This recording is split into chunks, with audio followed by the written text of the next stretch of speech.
الاول معلش عشان الاصوات. اتشرف باسم حضرتك. ناصر الملاح. اهلا استاذ ناصر. حضرتك مدرب في مدينه فوق، في مدرب كمال اجسام. مدرب كمال اجسام.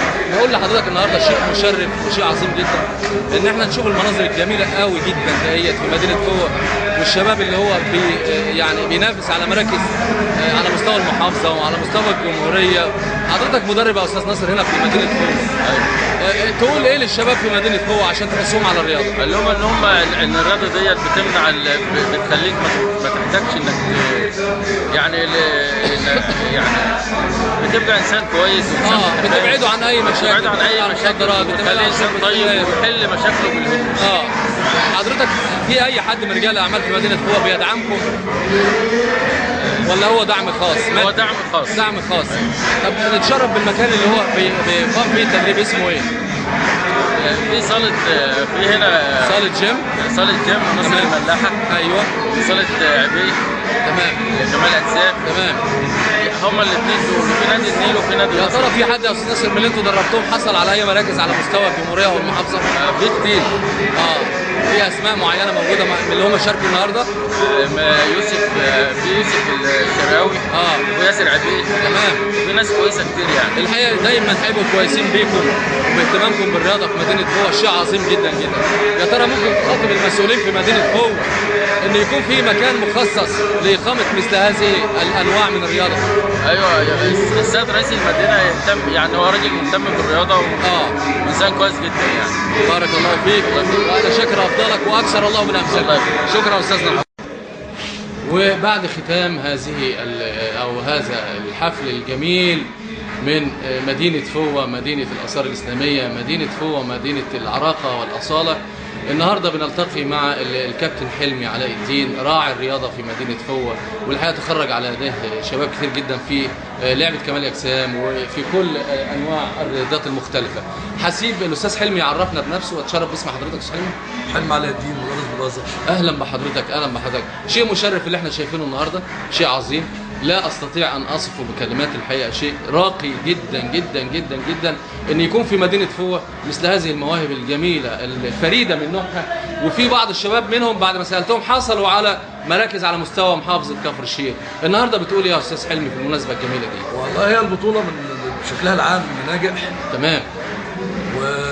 ولكن كان ينقص ان بعض الفرق ما جاتش. زي فريق سوق ما جاش. تمام. واخد بال حضرتك؟ بيا لما جاتش. وباقي المراكز بتاعت المحافظه حضرت يا ترى فوق النهارده شاركت بكام واحد في شاركت ما يقرب 15 لعيب. 15 لعيب. هل حضرتك تتوقع النهارده استاذ حلمي ان يبقى في معانا فريق في نادي صاله باور جيم حصلت على ما يقرب من 6 مراكز بين اول. ما شاء الله ما شاء الله ما شاء الله، شيء جميل وعظيم. والجيم برضه حصلت على مركزين تقريبا اول، وكلهم شباب من مدينه فوق، ما حدش يسمع عنهم حاجه. كلك من فوق. ازاي يا استاذ حلمي النهارده نوصل الناس ديت لارقى المستويات ونوصلهم للمحافظه ونوصلهم ونصعد بيهم للجمهوريه؟ نعمل ايه؟ دي مش نهايه المطاف. تمام. ولكن هي دي تجربه لفوق. ما حدش يعرف عن الناس دي حاجه. انا فوجئت النهارده ان في شباب واحنا طلبنا استضافه البطوله دي من المنطقه. تمام. والناس مشكورين جو وافقوا. ويعني عملوا اللي عليهم. ولكن انت شايف الالعاب الفرديه ملهاش دعم، ملهاش اعانات. انا كنت لسه السؤال اللي جاي، يا ترى انت بتطالب المسؤولين في مدينه فوق ان يبقى في مكان راقي ومحترم ومخصص لمثل هذه الالعاب؟ عايز اقول حاجه ودي تنشرها على لساني. اتفضل حضرتك. انديه فوق الحكوميه لا تصلح انها تكون انديه. لا تصلح انها تكون انديه خالص. ليه يا استاذ حلمي ليه؟ مفيش اي نشاط رياضي. نادي النيل الرياضي ما فيهوش انشطه. تمام. نادي نصر الرياضي ما فيهوش غير كره قدم. ايوه. ما فيهوش العاب فرديه. مفيش العاب. التحرير افراح. حضرتك بترجع لاسباب اللي هي ادت بينا ودي انديه بتاخد اعانات. ليه ما عندناش الحاجات دي؟ ايه السبب؟ اللي بيديروا مجالس الادارات. يا ترى الادارات؟ الادارات ما فيهمش رياضي. ما فيهاش رياضي. مش بتهتم موظفين بالشؤون الاجتماعيه على مجلس المدينه، على ناس على المعاشات. يعني ادارات كلها طلعت معاشات. حضرتك تطالب المسؤولين في مدينه فوق تقول لهم ايه يا استاذ حلمي النهارده؟ والله انا لو المسؤولين بطالب من المجلس القومي للرياضه مش المسؤولين في فوق. تمام. تقول له يبعت لجان يشوف الانديه دي واقفه ليه. لجنه تطوير الرياضه جابت صالات هنا ما اشتغلتش مقفوله. خساره يا خساره. حضرتك انا متحمس فوق مش من تحت. انا متحمس جدا يا استاذ حلمي بعد ما شفت العناصر الجميله قوي الراقيه جدا جدا جدا اللي ما كنتش اتخيل لحظه ان هي تبقى في مدينه فوق. يا اخوانا احنا عندنا في فوة كنوز مدفونة. الرعايه مفقوده بيه، مفيش رعايه. مفيش رعايه. الحكومه لا ترعى. اذا عايزين نقول النهارده الشباب اللي شفناه النهارده بيعرض حركات كمال الاجسام اتدرب في صالات خاصه يا استاذ حلمي ولا في صالات عامه ولا في نوادي عامه؟ لا كلها صالات خاصه. كلها صالات خاصه. للاسف كل الفرق اللي جت صالات خاصه. الانديه الحكوميه لم تفرز مواهب ولا اي لعيبه. وجه كلمه يا استاذ حلمي علاء الدين للشباب في مدينه فوة، تقول لهم ايه؟ بعد اللي شفناه النهارده شيء جميل. يهتموا اهتمام ذاتي بنفسهم كرياضيين. تمام. ويا ريت فوق يبقى فيها كمال اجسام ويبقى فيها رفع اثقال ويبقى فيها ملاكمه ويبقى شيء فيها عظيم جدا. ما عندناش الالعاب دي كلها. ولا جودو ولا اي حاجه، حتى كره السرعه مش موجوده.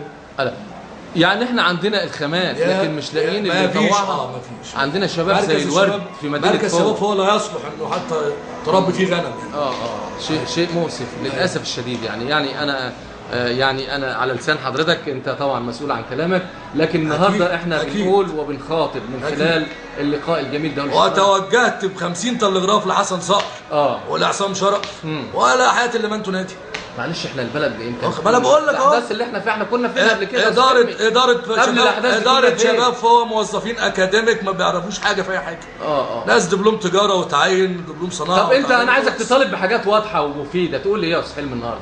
ايه طلباتك عشان نرقب مدينه فوة رياضيا؟ تفعيل الانديه الحكوميه. يعني نغير وتغيير مجالس اداراتها. نغير رؤساء النوادي بالفلاحه. ويشرف جهاز الشباب والرياضه، المجلس القومي على الشباب والرياضه على الانديه دي. اشراف مباشر من خلال الشباب والرياضه على الناس ده. وياتوا بالابطال السابقين او اللعيبه في كل تدرب الناس دي، تدرب الشباب. شيء عظيم النهارده. ويدخلوا مجالس الادارات. شباب حاصل على ايه ولا ناس ايه؟ ناس بسيطه جدا. والنهارده بيفرجنا على حركات الحقيقه انا شخصيا اتبهرت بها جدا جدا جدا.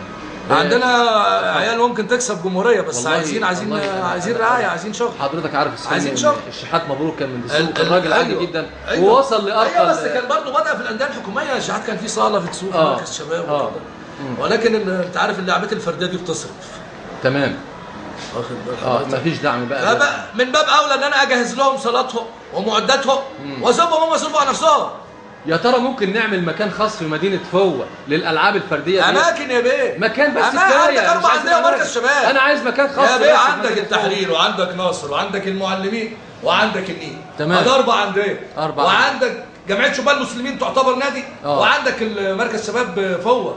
بس انا شايف يا استاذ حلمي ان اللي بيدرب الشباب في النوادي ديت ناس كلها رياضيين وناس زي الفل، لا ليهم كرش ولا ليهم يعني كلهم عضلات وبسم الله. شو حضرتك تعلق على الكلام ده ازاي؟ يعني لعبتهم. انا بسخر طبعا.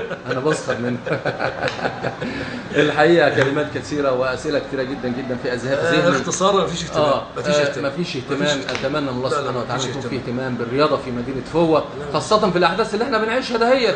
الرياضه بتقوي العضلات، بتقوي الذهن، بتقوي الفكر، بتمنع الشاب النهارده ان هو يكون يعني يبتعد عن المخدرات وتناول الاشياء ده مفروض بتدمر العقول وبتدمر الذهن وبتدمر شباب باكمله. شوف شابنا ليه ما يهتمش بالرياضه؟ انا سالت احد الشباب قال لي يا استاذ انا بعمل رياضه بس في اليوم 3 ساعات. 3 ساعات بس. زمان بنتدربوا في انديه حكوميه وكان في صالات وكانوا بنتدربوا في انديه حكوميه وطلعنا من انديه حكوميه تتبع المجلس ده. يا ترى في انما حاليا مفيش للاسف. في لعيبه في مدينه فوة وصلوا لمراكز على مستوى المحافظه. في لعيبه بتلعب في كل حته دلوقتي. بيضطر يروح يلعب في دمنهور، بيلعب في دسوق، بيطلع من مدينه فوة بينتمي الى اي نادي اخر علشان مضطر. في النهايه يعني انا بحييك وبحيي كل المسؤولين عن إقامة هذا الحفل الجميل جدا جدا اللي يعني الحقيقة أسعدنا وشيء مشرف في مدينة فوة وشيء أنا بعتبره جديد في مدينة فوة لأن ما شفناش حاجة قبل كده.